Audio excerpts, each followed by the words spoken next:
Hello बेटा, welcome to the world of physics. बेटा आज हम पढ़ने जा रहे हैं इलेक्ट्रोस्टैटिक्स का लेक्चर नंबर 9, जिसमें हमें पढ़ना है electric dipole and dipole field. क्या पढ़ना है बेटा?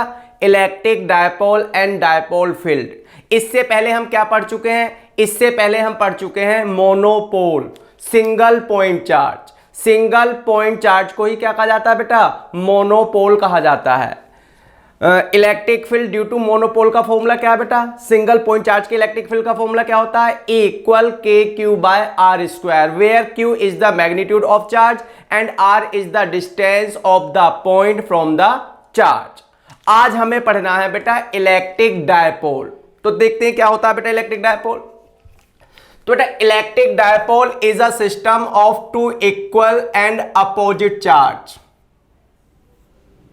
separated by some small distance। बेटा दोनों चार्ज का ये जो सिस्टम है, two equal and opposite charge का ये जो सिस्टम है, इसी को क्या कहा जाएगा? इलेक्ट्रिक डायपोल कहा जाएगा। और इसके बीच के डिस्टेंस को हम डिनोट करने जा रहे हैं 2a।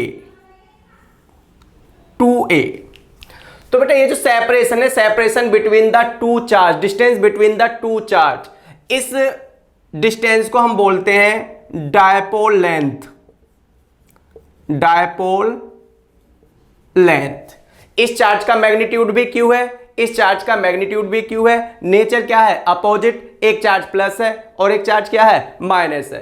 तो बेटा दोनों चार्ज के बीच का जो सेपरेशन है उसे बोलते हैं डायपोल लेंथ या डायपोल आर्म। डायपोल लेंथ या डायपोल आर्म। ये इसका मिड पॉइंट है, तो यहां से यहां तक के डिस्टेंस a हो गई और फिर यहां से यहां तक की भी डिस्टेंस क्या हो गई? a हो गई। बेटा हमारी मर्जी है, हम इसे यहां से यहां तक के डिस्टेंस को 2a लिखना चाहें तो 2a लिख सकते हैं, 2r लिख सकते हैं, 2d लिख सकते हैं, 2l लिख सकते हैं, कुछ भी लिख सकते हैं। अब बात आती है कि 2a ही क्यों लिखना? हम यहां से यहां तक के डिस्टेंस को a क्यों नहीं लिख सकते, r क्यों नहीं लिख सकते, d क्यों नहीं लिख सकते? तो बेटा हम यहां से यहां तक के डिस्टेंस को a, r, l कुछ भी लिख सकते हैं, लेकिन अभी हमें भविष्य में क्या करना? बेटा भविष्य में हम जो भी डेरिवेशन या न्यूमेरिकल्स करेंगे उसके लिए हमें half of dipole length, dipole length का हाफ यूज करना है। मतलब अगर हम डायपोल लेंथ को पहले से ही 2a मानकर चलेंगे तो हाफ ऑफ डायपोल लेंथ क्या हो जाएगा? a हो जाएगा। अगर हमने पहले से ही डायपोल लेंथ को a या r या l मान लिया तो हाफ ऑफ डायपोल लेंथ क्या हो जाएगा बेटा? a/2 हो जाएगा। और हमारी कैलकुलेशन में, डेरिवेशन में फ्रैक्शन इन्वॉल्व हो जाएगा। तो उस फ्रैक्शन से बचने के लिए पहले से ही डायपोल लेंथ को क्या मान लिया गया है बेटा? 2a मान लिया गया है, 2l मान लिया गया है, 2r मान लिया गया है। तो बात समझ में आई बेटा? ये क्या है? Electric dipole, system of two equal and opposite charge. जैसे बेटा एक एग्जांपल देता हूं, HCl। HCl एक क्या है? Electric dipole. कैसे? एक H हो गया बेटा, एक Cl हो गया। एक इलेक्ट्रॉन हाइड्रोजन का और एक इलेक्ट्रॉन क्लोरीन का। इसके बाद क्लोरीन के पास कितने इलेक्ट्रॉन रह जाते हैं? 6। हाइड्रोजन ने इस तरीके से अपना डुप्लेट कंप्लीट किया और क्लोरीन ने इस तरीके से अपना ऑक्टेट कंप्लीट किया। अब इन दोनों में बेटा क्लोरीन की इलेक्ट्रोनेगेटिविटी हाइड्रोजन से ज्यादा है, तो क्या होगा? Shared paired electron, shared paired electron chlorine की तरफ क्या हो जाएगा बेटा? शिफ्ट हो जाएगा, जिसकी वजह से क्लोरीन पर पार्शियल नेगेटिव चार्ज और हाइड्रोजन पर इक्वल पार्शियल पॉजिटिव चार्ज आ जाएगा। तो बेटा जितना पॉजिटिव चार्ज हाइड्रोजन पर है, जितना पॉजिटिव पार्शियल चार्ज किस पर है? हाइड्रोजन पर है, उतना ही पार्शियल नेगेटिव चार्ज किस पर है? इलेक्ट्रॉन पर है। तो ये भी एक सिस्टम हो गया इक्वल एंड अपोजिट चार्ज का। इसी सिस्टम को हम क्या कहेंगे बेटा? इलेक्ट्रिक डायपोल कहेंगे। और इन दोनों एटम के बीच की डिस्टेंस क्या होती है बेटा? Negligibly small, very small distance होती है। तो इस तरीके से HCl क्या हुआ बेटा? एक इलेक्ट्रिक डायपोल हुआ। और भी बहुत सारे एग्जाम्पल हैं, जैसे H2O, NH3, CO, CH3OH, C2H5OH, CH3COOH, ये सब कुछ क्या है बेटा? इलेक्ट्रिक डायपोल है। क्या है? Electric dipole. तो मैं एक्सपेक्ट करता हूं कि तुम्हें इलेक्ट्रिक डायपोल की कॉन्सेप्ट समझ में आए कि electric dipole is a system of equal and opposite charge separated by some small distance. उस स्मॉल डिस्टेंस को हम किससे नोट कर रहे हैं बेटा? 2a से नोट कर रहे हैं। तो ये बात तो हो गई किसकी? इलेक्ट्रिक डायपोल की। इतना लिखो बेटा।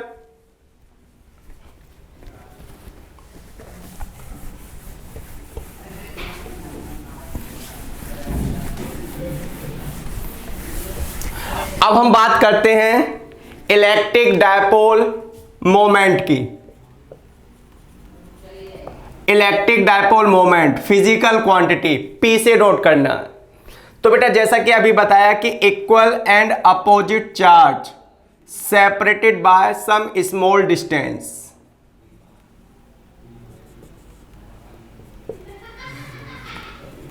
टू ए, ये मिड पॉइंट हो गया। यहां से यहां तक की डिस्टेंस a हो गई, यहां से यहां तक की डिस्टेंस a हो गई। तो बेटा ये हो गया इलेक्ट्रिक डायपोल। तो इलेक्ट्रिक डायपोल मोमेंट क्या है बेटा? Electric dipole moment is a physical quantity which is equal to the product of magnitude of either charge। बेटा किसी भी एक चार्ज का क्या ले सकते हो? मैग्नीट्यूड। इसका मैग्नीट्यूड भी Q होगा और इसका मैग्नीट्यूड भी Q होगा। And the dipole length 2a या separation between the two charge. तो बेटा डायपोल मोमेंट एक फिजिकल क्वांटिटी है which is equal to the product of magnitude of either charge and the dipole length. Dipole length Q into 2a। यहां से बेटा आप इसकी यूनिट बता सकते हो कि चार्ज होगा कूलम में और डिस्टेंस होगी मीटर में। तो इसकी यूनिट हुई कूलम मीटर। यहां से बेटा आप इसका डायमेंशनल फॉर्मूला भी बता सकते हो, मैं पहले भी बता चुका हूं। I करंट I इक्वल क्या होता है बेटा? Q by T. तो Q बराबर क्या हो गया? IT। I हो गया A और टाइम हो गया T। तो ये चार्ज का डायमेंशनल फॉर्मूला है। तो यहां पर चार्ज का डायमेंशनल फॉर्मूला क्या हो गया? AT और डिस्टेंस 2a का क्या हो गया? L। तो इस तरीके से ये हो गया LTA। ये डायमेंशनल फॉर्मूला हो गया किसका? डायपोल मोमेंट का। तो डायपोल मोमेंट क्या है हुआ बेटा? Dipole moment is equal to the product of magnitude of either charge and the dipole length. Dipole length कहने का मतलब distance between the two charge, दोनों चार्ज के बीच की डिस्टेंस। अब बेटा dipole moment is a vector quantity. कैसी quantity? Vector quantity. Its direction is always from negative charge to positive charge. Dipole moment की डायरेक्शन क्या होते हैं बेटा? Always from negative charge to positive charge along the dipole axis. ये जो line है बेटा इसे क्या कह सकते हो आप? Axis, dipole axis. तो डायपोल मोमेंट की डायरेक्शन क्या होती है? Always from negative charge to positive charge along the axis. ये हो गया बेटा डायपोल मोमेंट। बात समझ में आई? ये इसकी यूनिट हो गई कूलम मीटर और ये इसका क्या हो गया? डायमेंशनल फॉर्मूला हो गया। अब हम बात करते हैं बेटा पॉइंट डायपोल की। पॉइंट डायपोल, पॉइंट डायपोल और आइडियल डायपोल। बेटा अगर हम एक ऐसे डायपोल के बारे में बात करते हैं which have negligible small size, इसका मतलब यह हुआ कि if we think of a dipole in which Q tends to infinity, जिसमें बेटा चार्ज का जो मैग्नीट्यूड है वो बहुत क्या है? बड़ा है। And dipole length 2a tends to 0। मतलब बेटा डायपोल का साइज छोटा है, नेग्लिजिबल स्मॉल है, लेकिन जो मैग्नीट्यूड ऑफ चार्ज है वो क्या है? बहुत बड़ा है। सच that product Q and 2a has a finite value. Finite value.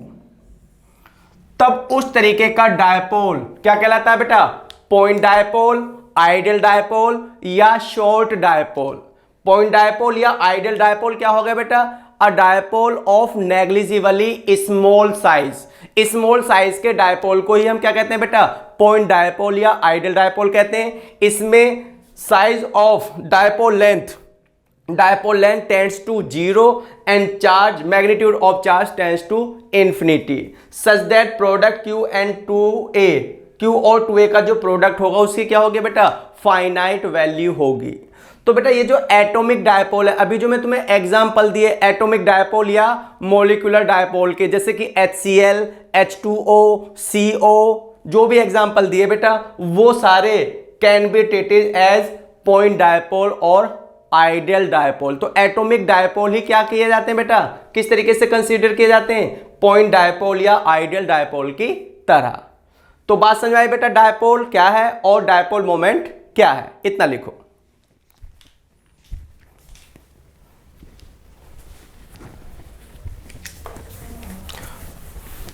बेटा अब हम पढ़ेंगे डायपोल फील्ड। डायपोल फील्ड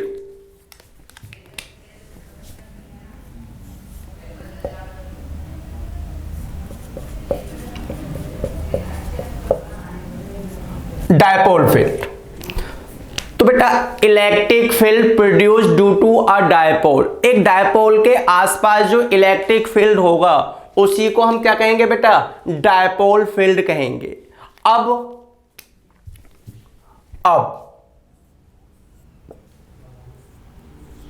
बेटा ये डायपोल फील्ड कैलकुलेट किया जा सकता है कहां कहां पर, इस लाइन पर।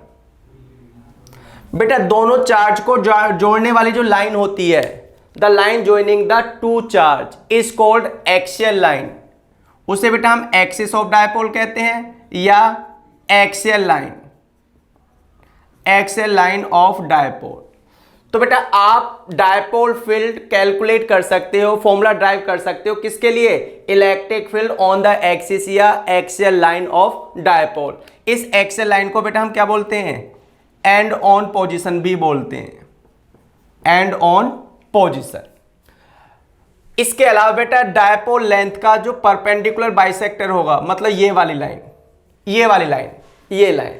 ये क्या है बेटा, perpendicular bisector of dipole length का परपेंडिकुलर बाइसेक्टर।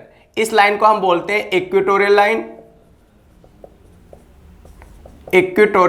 लाइन या ब्रॉड साइड ऑन पोजीशन। तो बेटा एक्सियल लाइन को एंड ऑन पोजीशन कहा जाता है और इक्वेटोरियल लाइन को क्या बोला जाता है, ब्रॉड साइड ऑन पोजीशन। तो एक बार तो हमें इलेक्ट्रिक फील्ड कैलकुलेट करना है एक्सियल लाइन पर, एक बार हमें इलेक्ट्रिक फील्ड का फॉर्मूला ड्राइव करना है इक्वेटोरियल लाइन पर। इक्वेटोरियल लाइन क्या है बेटा, perpendicular bisector of dipole length का परपेंडिकुलर बाइसेक्टर। इसके बाद बेटा हम इलेक्ट्रिक फील्ड फाइंड कर सकते हैं एट एनी जनरल पॉइंट। बेटा वो जनरल पॉइंट यहां हो सकता है, यहां हो सकता है, यहां हो सकता है, मतलब एक्सियल लाइन पर नहीं होगा, इक्वेटोरियल लाइन पर नहीं होगा, इसके अलावा वो कहीं पर भी एक पॉइंट हो सकता है जनरल पॉइंट। उस एट एनी जनरल पॉइंट पर भी इलेक्ट्रिक फील्ड का फॉर्मूला क्या किया जा सकता है, ड्राइव किया जा सकता है। तो बेटा वन बाय वन हम क्या करेंगे, एक बार निकालेंगे electric field intensity on axial line of dipole, एक बार निकालेंगे electric field intensity on equatorial line of dipole, और एक बार निकालेंगे electric field intensity at any general point of dipole. तो स्टेप वाइज देखते हैं बेटा।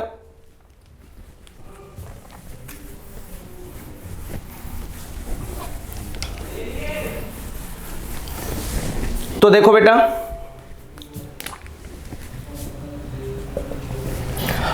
हम बता रहे हैं electric field intensity on axial line of dipole की एक्सियल लाइन पर इलेक्ट्रिक फील्ड। तो देखो बेटा dipole is a system of two equal and opposite charge.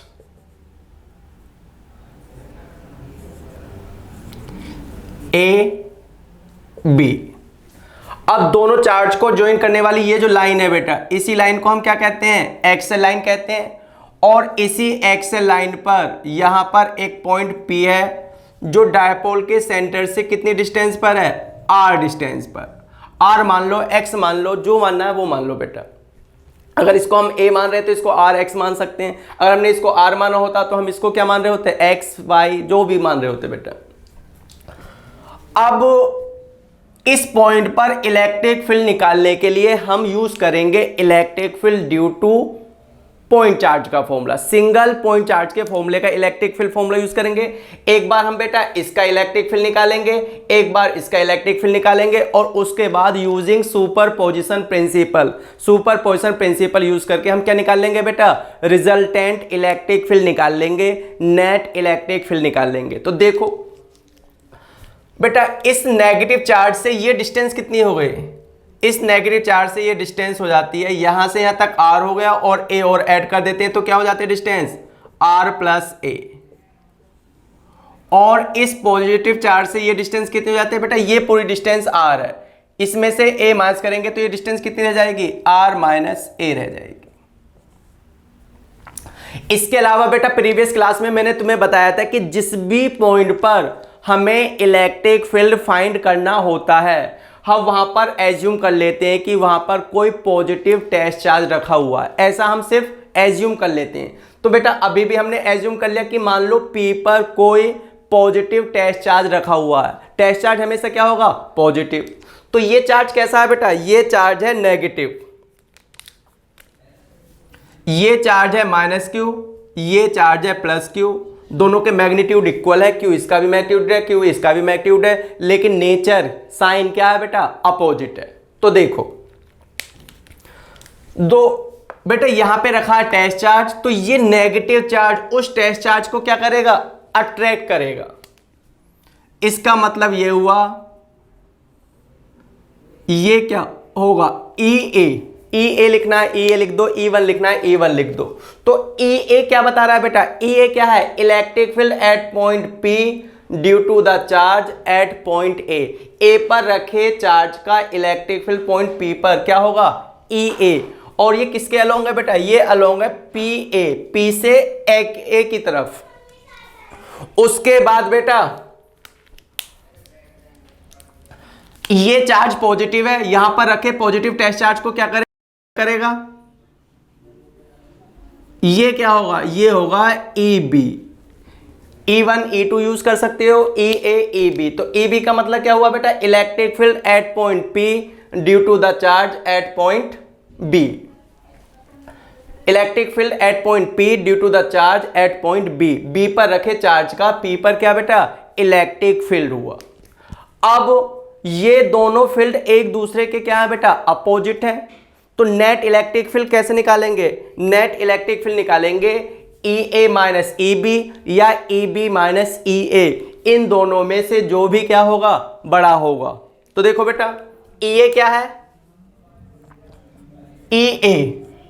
E होगा K चार्ज का मैग्नीट्यूड और चार्ज से उस पॉइंट तक की डिस्टेंस का whole square, R plus A का होल स्क्वायर। और ये डायरेक्शन क्या है बेटा, ये डायरेक्शन है अलोंग PA, P2A, P से A की तरफ, P से A की तरफ। सिमिलरली EB क्या होगा, EB के चार्ज का मैग्नीट्यूड और चार्ज से पॉइंट तक की डिस्टेंस R माइनस A का होल स्क्वायर। इसकी डायरेक्शन क्या है बेटा, इसकी डायरेक्शन है अलोंग BP, B से P की तरफ, अलोंग BP। अब बोथ फील्ड, ये दोनों फील्ड बेटा क्या है, अपोजिट है, क्या है, अपोजिट। अब इसमें से सिंस EB बड़ा है EA से, बेटा इसमें EB का मैग्नीट्यूड EA से क्या है, ज्यादा है। कैसे पता चला बेटा, इलेक्ट्रिक फील्ड इस डिस्टेंस के क्या है, इनवर्सली प्रोपोर्शनल है। R प्लस A से ये डिस्टेंस क्या है, ज्यादा है, तो इलेक्ट्रिक फील्ड का मैग्नीट्यूड क्या हुआ, कम हुआ। माइनस करने से R माइनस A, डिस्टेंस के डिफरेंस की वजह से ये डिस्टेंस क्या हो गई, कम हो गई, और ये इलेक्ट्रिक फील्ड का मैग्नीट्यूड क्या हो गया, ज्यादा हो गया। तो यहाँ पे इलेक्ट्रिक फील्ड का मैग्नीट्यूड EB EA से क्या है, ज्यादा है, और दोनों फील्ड एक दूसरे के क्या है, अपोजिट भी हैं। तो नेट इलेक्ट्रिक फील्ड, नेट या रिजल्टेंट नेट इलेक्ट्रिक फील्ड कैसे निकलेगा, EB माइनस EA।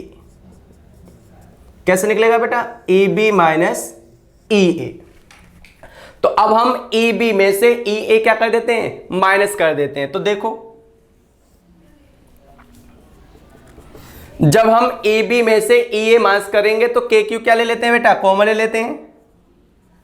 तो यहां पर हमारे पास बचता है 1/r माइनस ए का whole square minus 1/r plus A का होल स्क्वायर।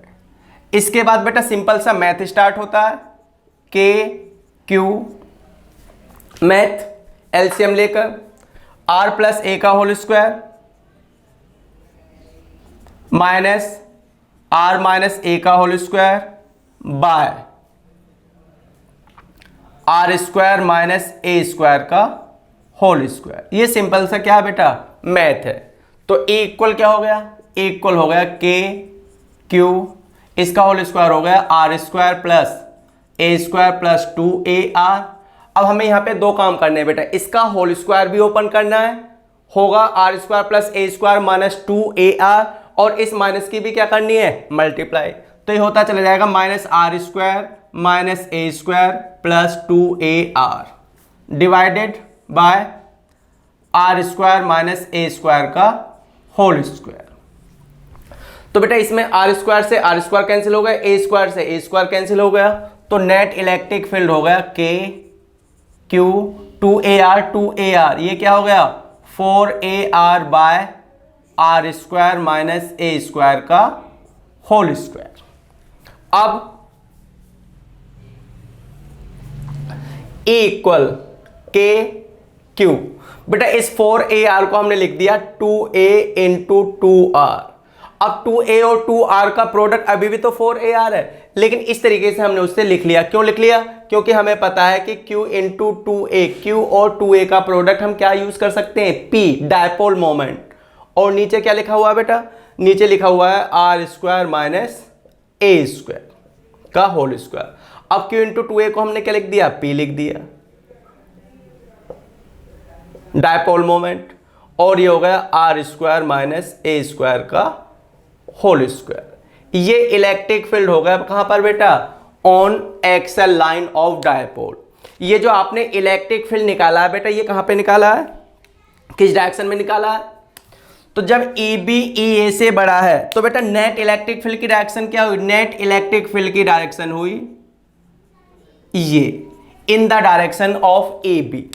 डायपोल मोमेंट की डायरेक्शन क्या होती है, डायपोल मोमेंट की डायरेक्शन होती है negative charge to positive charge, negative charge to positive charge. तो बेटा net electric field on axial line और डायपोल मोमेंट कैसे हैं बेटा, एक दूसरे के पैरेलल है, मतलब सेम डायरेक्शन में है। तो कल को कोई तुमसे यह भी पूछ सकता है कि what is the direction of electric field on axial line of dipole, dipole की एक्सल लाइन पर इलेक्ट्रिक फील्ड की क्या डायरेक्शन होती है। तब आप जवाब दे सकते हो कि electric field on axial line is parallel to the dipole moment. Axial line पर इलेक्ट्रिक फील्ड डायपोल मोमेंट के क्या होगा, पैरेलल होगा, या in the same direction of dipole moment, dipole moment की डायरेक्शन में होगा।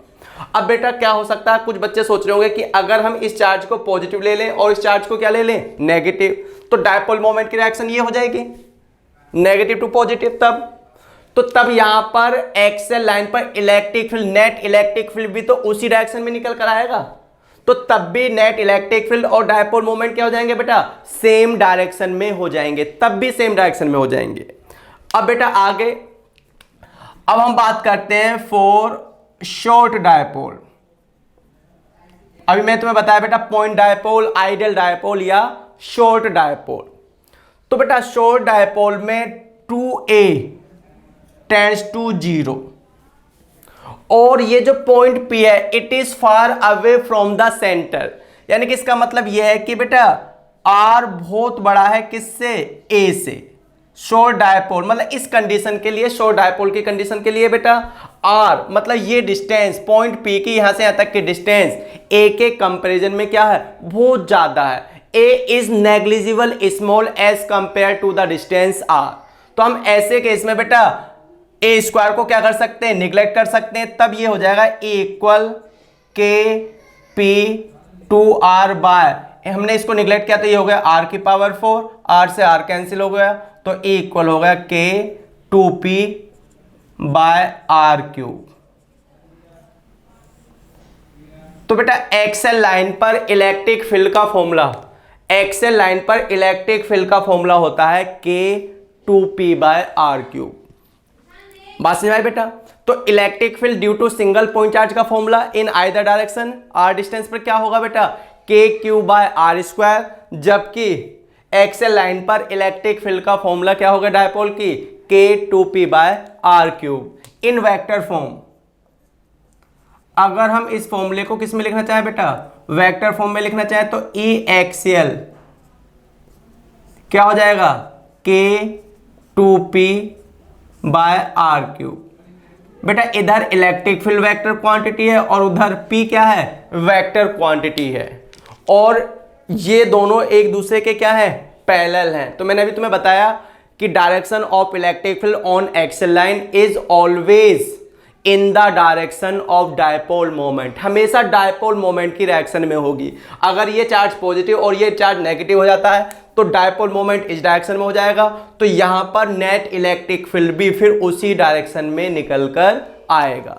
तो आज से हमें बेटा दो फॉर्मूले याद रखने हैं, electric field on axial line of dipole का फॉर्मूला, मेन फॉर्मूला ये Kp2r/r² का होल स्क्वायर, और शॉर्ट डायपोल के लिए, आइडियल डायपोल के लिए, इस कंडीशन के लिए electric field on axial line का फॉर्मूला क्या हो गया? K2P/r³, वेयर K क्या है? 1/4πε0 electrostatic constant 9 × 10⁹ newton metre square पर कूलम स्क्वायर इसकी वैल्यू है। P क्या है? Dipole moment, product of magnitude of either charge and dipole length, मतलब Q × 2a। इतना लिखो बेटा।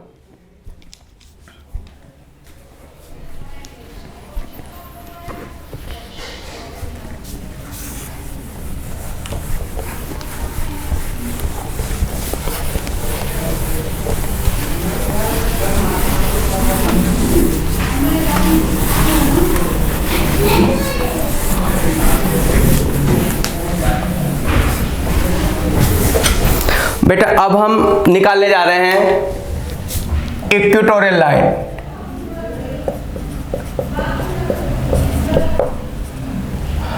अब हम डायपोल फील्ड निकालेंगे on the equatorial line of dipole. और इक्वेटोरियल लाइन ऑफ डायपोल क्या होते हैं बेटा?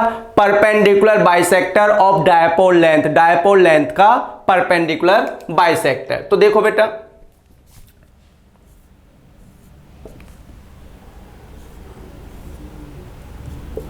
ये हो गया dipole, system of two equal and opposite charge separated by distance 2a, जिसमें यहां से यहां तक के डिस्टेंस a हो गए और यहां से यहां तक के डिस्टेंस a हो गए, और ये हो गई इक्वेटोरियल लाइन परपेंडिकुलर बाइसेक्टर। कितने डिस्टेंस पर? r डिस्टेंस पर। यहां पर पॉइंट P हो गए। अब हमें इस पॉइंट P पर, अब ये पॉइंट उस पॉइंट से डिफरेंट है बेटा, वो एक्सेल लाइन पर था, वो दोनों चार्ज को जोड़ने वाली लाइन पर था, और ये उस लाइन के कहां पर है? परपेंडिकुलर बाइसेक्टर पर है। उसे एक्सेल लाइन कहते हैं, इसे क्या कहते हैं बेटा? इक्वेटोरियल लाइन कहते हैं। तो अब हमें P पॉइंट पर इलेक्ट्रिक फील्ड का फॉर्मूला क्या करना है? ड्राइव करना है। बात वही है कि जिस भी पॉइंट पर हमें इलेक्ट्रिक फील्ड निकालना होता है उस पॉइंट पर हम एज्यूम कर लेते हैं टेस्ट चार्ज। तो हम फिर बेटा P पर एज्यूम कर लेते हैं टेस्ट चार्ज। अब A से P तक की डिस्टेंस क्या है? तो पहले A से P तक की डिस्टेंस क्या थी बेटा? R + a, बट नाउ अब हम इस बार पाइथागोरस से ये डिस्टेंस निकालेंगे तो ये डिस्टेंस क्या होगी बेटा? √r² + a²। B से P तक की डिस्टेंस, बेटा पहले B से P तक की डिस्टेंस थी R - a। A से डिस्टेंस, एक्सेल पॉइंट के लिए डिस्टेंस A से R + a, डिस्टेंस B से R - a, लेकिन इक्वेटोरियल पॉइंट के लिए A से और B से डिस्टेंस क्या होगी? इक्वल होगी, और कितनी होगी? √r² + a²। पाइथागोरस से बेटा ये R है, ये A है, तो पाइथागोरस से ये क्या होगा? √r² + a²। अब हमें P पर क्या निकालना है? Electric field. तो देखो बेटा, A पर रखा नेगेटिव चार्ज, P पर रखे पॉजिटिव टेस्ट चार्ज को क्या करेगा? अट्रैक्ट करेगा। मतलब A पर रखे चार्ज का P पर इलेक्ट्रिक फील्ड जो होगा वो इस डायरेक्शन में होगा, डिनोटेड बाय EA। तो बेटा EA कितना हुआ? ई ए हुआ के ए पर रखे चार्ज का मैग्नीट्यूड और यहां से यहां तक की डिस्टेंस का स्क्वायर। तो यहां से यहां तक की डिस्टेंस कितनी है, under root R square plus A square, उसका स्क्वायर करेंगे तो रूट हट जाएगा, तो ये होगा R square plus A square. इसकी डायरेक्शन क्या है बेटा, इसकी डायरेक्शन है पी टू ए, पी से ए की तरफ अलोंग पी ए। अब बेटा बी पर रखा चार्ज पॉजिटिव है, तो बी पर रखा चार्ज पी पर रखे चार्ज को क्या करेगा, रिपेल करेगा, ऐसे रिपेल करेगा बेटा। तो ये क्या हुआ, ये हुआ ई बी। तो ई बी क्या हुआ बेटा, ई बी हुआ के, बी पर रखे चार्ज का मैग्नीट्यूड और डिस्टेंस का whole square, R square plus A square. Direction क्या हुई बेटा, इसकी डायरेक्शन हुई अलोंग बी पी, बी से पी की अलोंग। देखो बेटा ई ए एंड ई बी यहां से समझते हैं बेटा, ई ए का मैग्नीट्यूड और ई बी के मैग्नीट्यूड क्या है, इक्वल है। तो E A magnitude is equal to E B का मैग्नीट्यूड, दोनों का मैग्नीट्यूड क्या है, इक्वल है। बेटा पहले ई ए और ई बी एक्सल लाइन पर जब हमने ई ए और ई बी निकाला था वो इक्वल मैग्नीट्यूड के इलेक्ट्रिक फील्ड नहीं थे, लेकिन अभी जो हम पी पर मैग्नीट्यूड निकाल रहे हैं बेटा, तो दोनों इलेक्ट्रिक फील्ड के मैग्नीट्यूड क्या है, इक्वल है। लेकिन दोनों फील्ड क्या सेम डायरेक्शन में है, नहीं है। क्या अपोजिट डायरेक्शन में, नहीं है। तो रिजल्टेंट ना तो सिंपली ऐड करके निकल कर आएगा और ना ही रिजल्टेंट सिंपली क्या करके निकल कर आएगा, माइनस। उसके लिए हमें यहां पे क्या लगाना है बेटा, ट्राइंगल लॉ या parallelogram law of vector addition. तो देखो कैसे बेटा, ई ए के पैरेलल ये लाइन हो गई और ई बी के पैरेलल ये लाइन हो गई। तो ये एक पैरेललोग्राम बनकर तैयार हो गया। अब ये जो डायगोनल होगा यही है नेट इलेक्ट्रिक फील्ड, यही है नेट इलेक्ट्रिक फील्ड। जबकि डायपोल मोमेंट की डायरेक्शन क्या होती है, डायपोल मोमेंट की डायरेक्शन होती है from negative charge to positive charge P. तो बेटा इस बार जो इलेक्ट्रिक फील्ड निकल कर आया है, net electric field, net electric field कितना आएगा वो बात की बात है, लेकिन आएगा जो वो ई और पी इस बार एक दूसरे के क्या है, एंटी पैरेलल है। यानी कि इक्वेटोरियल लाइन पर जो इलेक्ट्रिक फील्ड होगा वो डायपोल मोमेंट के एंटी पैरेलल होगा और एक्सल लाइन पर जो इलेक्ट्रिक फील्ड होगा वो डायपोल मोमेंट के क्या होगा, पैरेलल होगा। सिंपल सी बात है बेटा, direction of electric field on axial line is parallel to dipole moment and direction of electric field on equatorial line is anti-parallel to the dipole moment। अगर हम इस चार्ज को नेगेटिव और इस चार्ज को पॉजिटिव लेते हैं तो डायपोल मोमेंट की डायरेक्शन ये हो जाएगी, तो वहां पर नेट इलेक्ट्रिक फील्ड भी फिर इस डायरेक्शन में निकल कर आएगा। तो हर हाल में एक्सल लाइन पर इलेक्ट्रिक फील्ड डायपोल मोमेंट के पैरेलल होगा, in the direction of dipole moment होगा, और इक्वेटोरियल लाइन पर इलेक्ट्रिक फील्ड डायपोल मोमेंट के क्या होगा, एंटी पैरेलल होगा, मतलब opposite to the dipole moment होगा। यहां पर दोनों फील्ड के मैग्नीट्यूड क्या है, इक्वल है। तो अब देखो बेटा, मान लो बेटा ये एंगल थीटा है, तो फिर ये वाला एंगल भी थीटा होगा, और क्योंकि ये डायगोनल एंगल बाइसेक्टर है तो ये भी एंगल क्या होगा, थीटा होगा। तो इस सिचुएशन को हम थोड़ा बेटा बाहर निकाल लेते हैं। ये रहा पॉइंट P,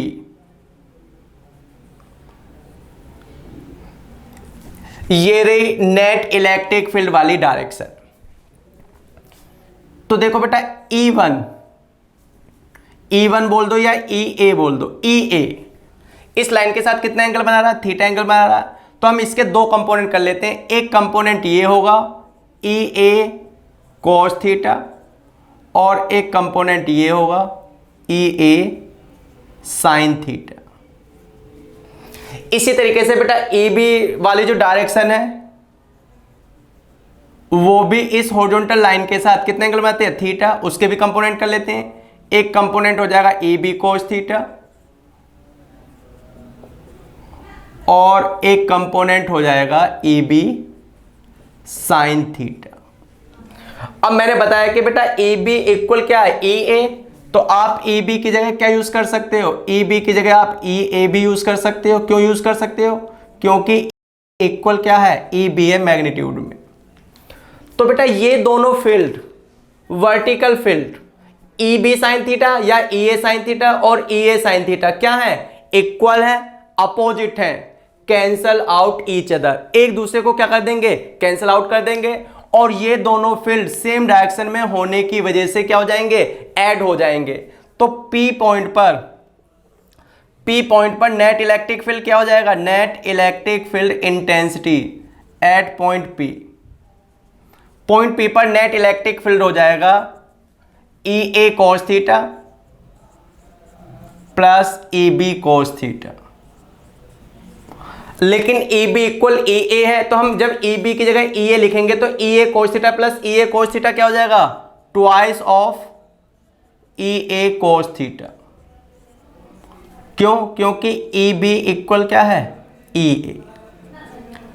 अब नेट इलेक्ट्रिक फील्ड हो जाता है ट्वाइस ऑफ ई ए या ई बी ए की बात है बेटा मैग्नीट्यूड में, तो ये हो जाएगा K Q by under root R square plus A square.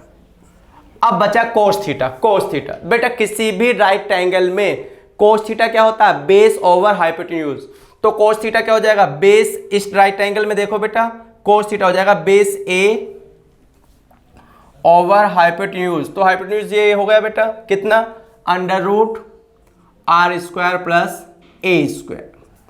अब नेट इलेक्ट्रिक फील्ड हो जाता है बेटा के क्यू और 2 और ए का प्रोडक्ट, नीचे हो जाता है ये पावर 1 है और ये पावर क्या है बेटा, हाफ है, रूट की पावर हाफ होती है, तो 1 और हाफ क्या हो गया, 1.5 R square plus A square की पावर 3/2।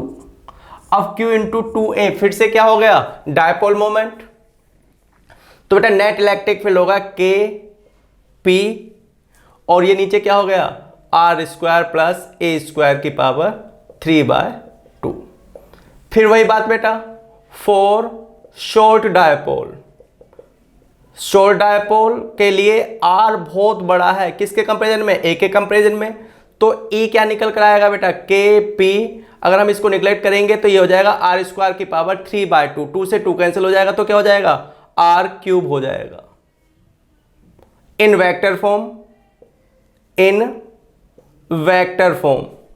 तो बेटा वेक्टर फॉर्म में ई इक्वेटोरियल क्या हो जाएगा, के पी बाय आर क्यूब, और यहां पर आएगा एक माइनस का साइन। माइनस क्या इंडिकेट करता है, माइनस इंडिकेट करता है कि electric field, net electric field और डायपोल मोमेंट एक दूसरे के क्या है, अपोजिट है। एक्सेल पर लिखोगे तो एक्सेल पर क्या लिखोगे, K2P बाय आर क्यूब, क्योंकि एक्सेल पर इलेक्ट्रिक फील्ड और डायपोल मोमेंट क्या है, पैरेलल है। इक्वेटोरियल पर डायपोल मोमेंट और इलेक्ट्रिक फील्ड एक दूसरे के क्या है बेटा, एंटी पैरेलल हैं। तो ई इक्वेटोरियल हो गया minus KP by R cube vector form में। मैग्नीट्यूड के फॉर्म में बेटा ई एक्सेल क्या हो गया, K2P बाय आर क्यूब, और ई इक्वेटोरियल क्या हो गया, KP बाय आर क्यूब हो गया। इतना लिखो बेटा।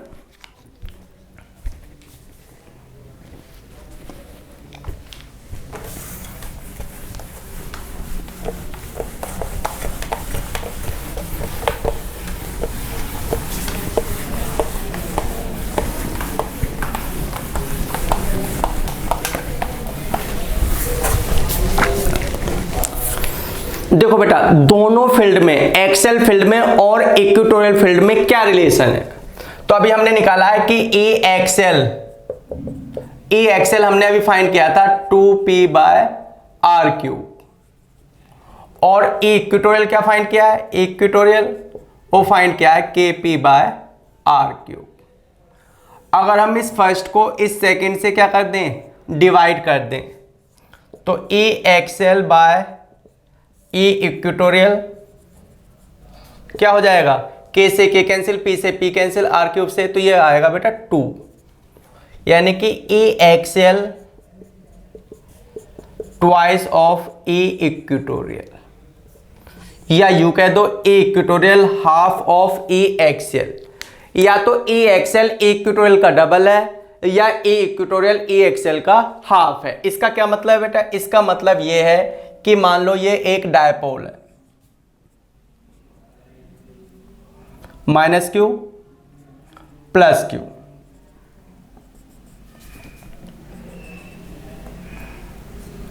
यहां से यहां तक की डिस्टेंस r है एक्सएल पॉइंट की, और इक्वेटोरियल पॉइंट की भी डिस्टेंस क्या है r। तो बेटा ये पॉइंट और ये पॉइंट, ये एक्सएल पॉइंट है और ये क्या है इक्वेटोरियल पॉइंट, दोनों सेंटर ऑफ डायपोल से क्या है इक्वल डिस्टेंस पर है।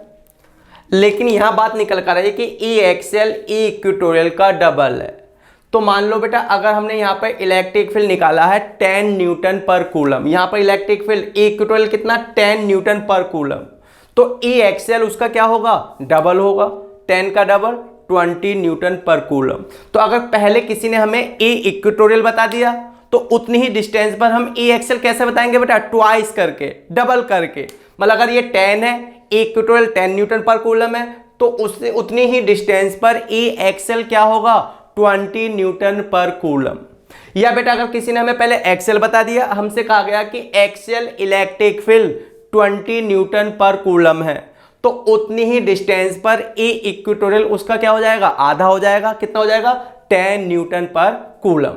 तो बेटा सेम डिस्टेंस पर ई एक्सएल ई इक्वेटोरियल का डबल होता है, या यूं कहो कि ई इक्वेटोरियल ई एक्सएल का क्या होता है हाफ होता है।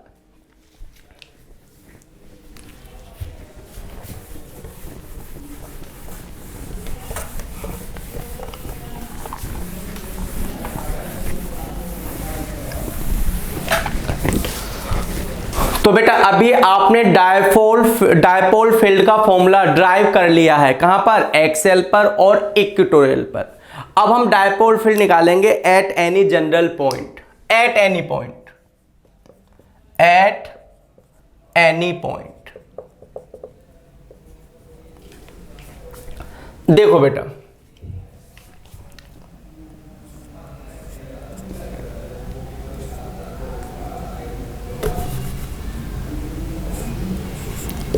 ये डायपोल हो गया, ये रहा।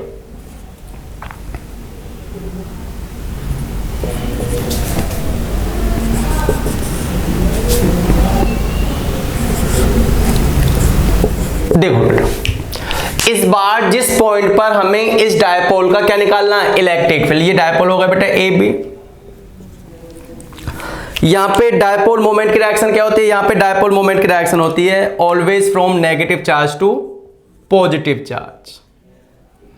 ये रहा बेटा dipole moment P।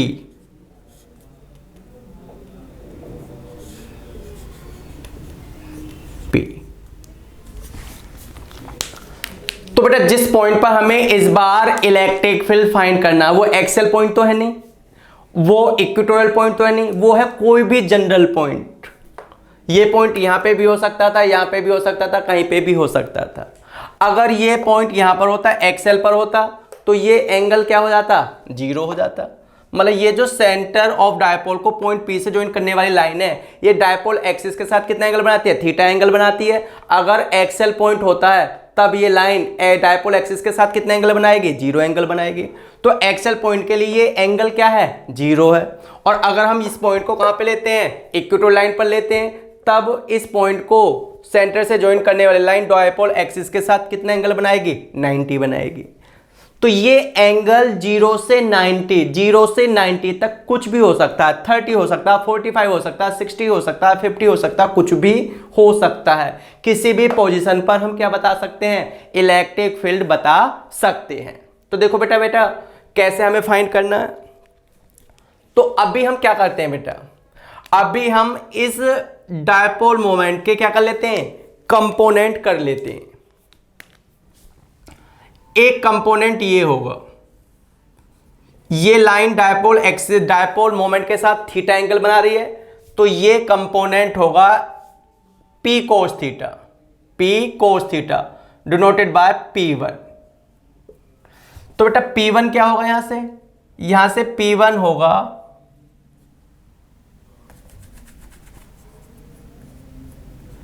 P cos theta. दूसरा जो कंपोनेंट है बेटा वो कंपोनेंट ये वाला होगा, ये कंपोनेंट, इसको हम चलो P2 से नोट कर लेते हैं। और P2 क्या हो जाएगा बेटा, P2 हो जाएगा P sin थीटा। तो सिंगल डायपोल मोमेंट को हमने दो पार्ट में क्या कर लिया बेटा, डिवाइड कर लिया। अब हम ये वैसे तो एक डायपोल है, लेकिन अब हम इसको ट्रीट करेंगे as two dipole, two electric dipole. एक इलेक्ट्रिक डायपोल वो जिसका डायपोल मोमेंट P1 है, P1 मतलब क्या, P cos थीटा, और दूसरा डायपोल वो जिसका डायपोल मोमेंट है P2, और P2 मतलब कितना, P sin थीटा। तो बेटा इस डायपोल के लिए, डायपोल P1 के लिए P पॉइंट कहां पर है, P पॉइंट बेटा ये डायपोल मोमेंट की डायरेक्शन है, तो डायपोल P1 के लिए ये क्या हुआ, एक्सियल पॉइंट हुआ। इस डायपोल के लिए नहीं बेटा, इस डायपोल के लिए नहीं, इस डायपोल के लिए, इस डायपोल के लिए, P1 डायपोल के लिए, एक डायपोल के लिए, पहले डायपोल के लिए ये क्या हुआ, एक्सियल पॉइंट हुआ। और एक्सियल पॉइंट पर जो इलेक्ट्रिक फील्ड होगा E1 वो ये होगा। और एक्सल लाइन पर इलेक्ट्रिक फील्ड का फॉर्मूला मैं तुम्हें अभी अभी बताया, क्या बताया, K2P बाय यहां से यहां तक की डिस्टेंस R3, और P1 की जगह यहां से क्या लिख सकते हो, P cos theta by R3। ये क्या हो गया बेटा, ये हो गया E1। अब बात करते हैं इस डायपोल के हिसाब से। बेटा इस डायपोल के हिसाब से ये क्या था, एक्सेल पॉइंट, और इस डायपोल के हिसाब से ये P कहां पर है, इस डायपोल के परपेंडिकुलर बाइसेक्टर पर, इक्वेटोरियल पोजीशन पर।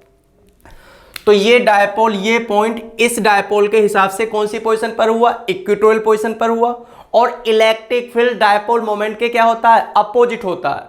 तो अगर डायपोल मोमेंट की डायरेक्शन ये है, तो इलेक्ट्रिक फील्ड की डायरेक्शन इसके अपोजिट ऐसे होगी, एंटी पैरेलल, इस तरीके से।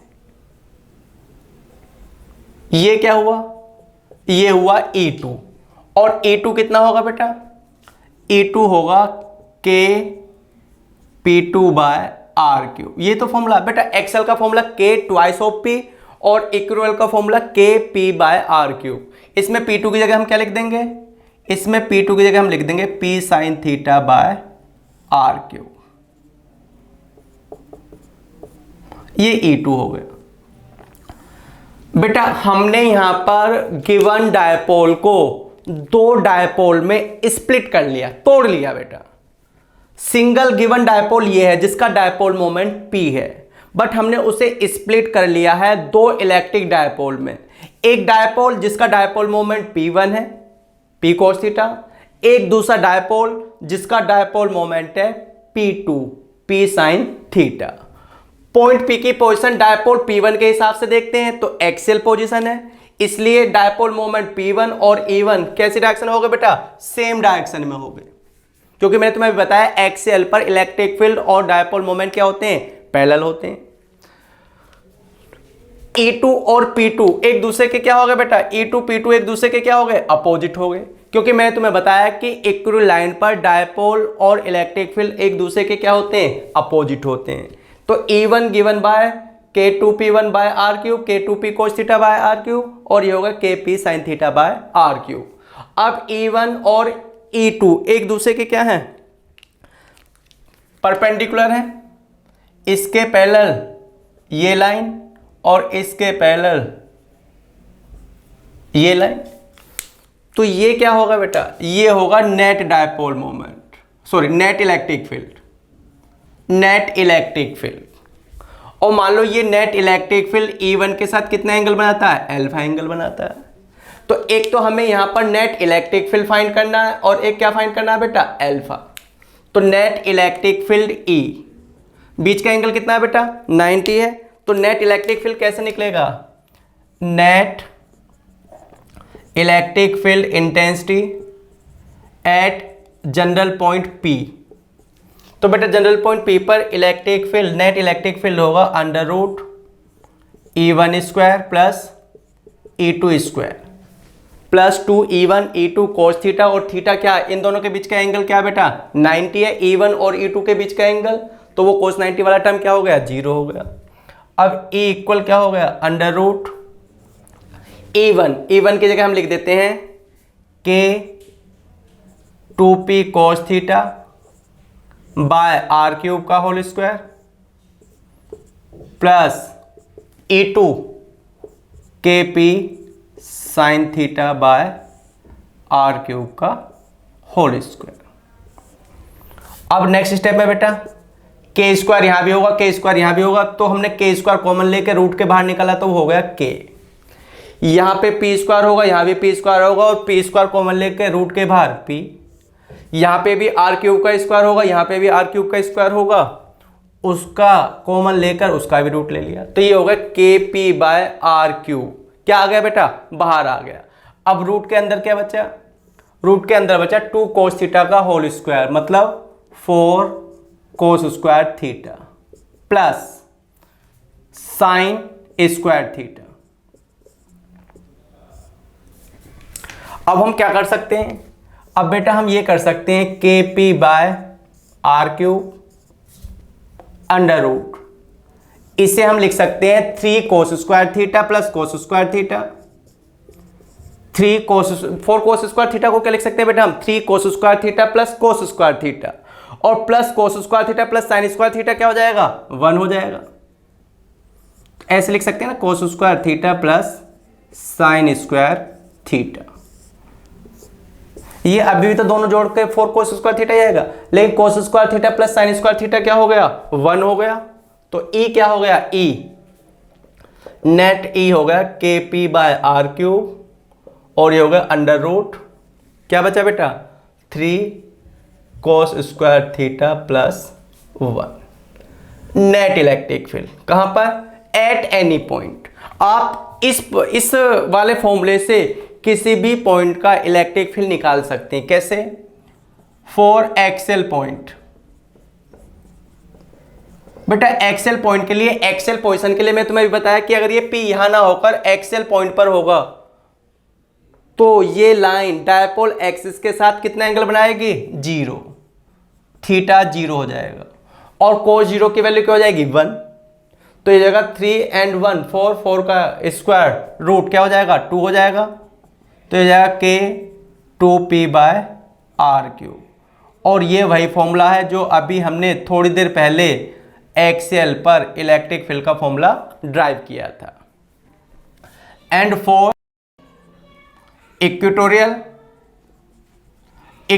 पोजीशन के लिए थीटा कितना बताया था बेटा, अगर ये पॉइंट यहां ना होकर यहां होगा तो इसको इससे ज्वाइन करने वाली ये जो लाइन होगी ये डायपोल एक्सिस के साथ 90 डिग्री एंगल बनाएगी, तब थीटा क्या होगा, 90 होगा।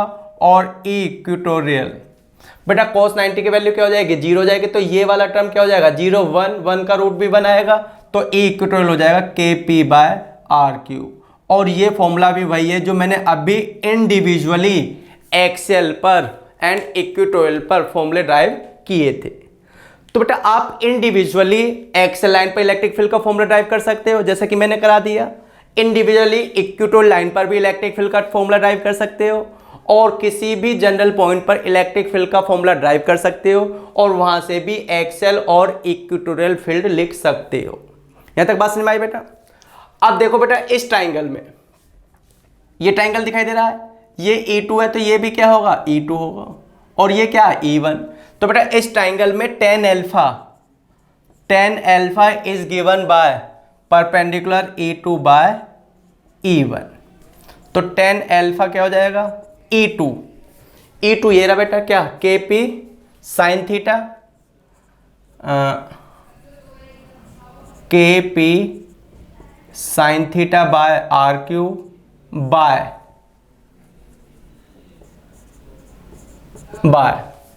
E1 क्या है, K 2P cos theta by R cube. तो बेटा KP से KP कैंसिल हो गया, तो ये क्या बचा, ये बचा tan alpha half of tan theta.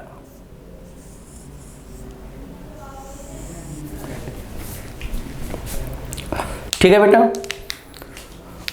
समझ में आया बेटा। तो हमने क्या किया है आज की क्लास में बेटा, डायपोल पढ़ा, डायपोल मोमेंट पढ़ा, और डायपोल फील्ड पढ़ा। कहां पर, एक्सियल पोजीशन पर, इक्वेटोरियल पोजीशन पर, and at any general position पर।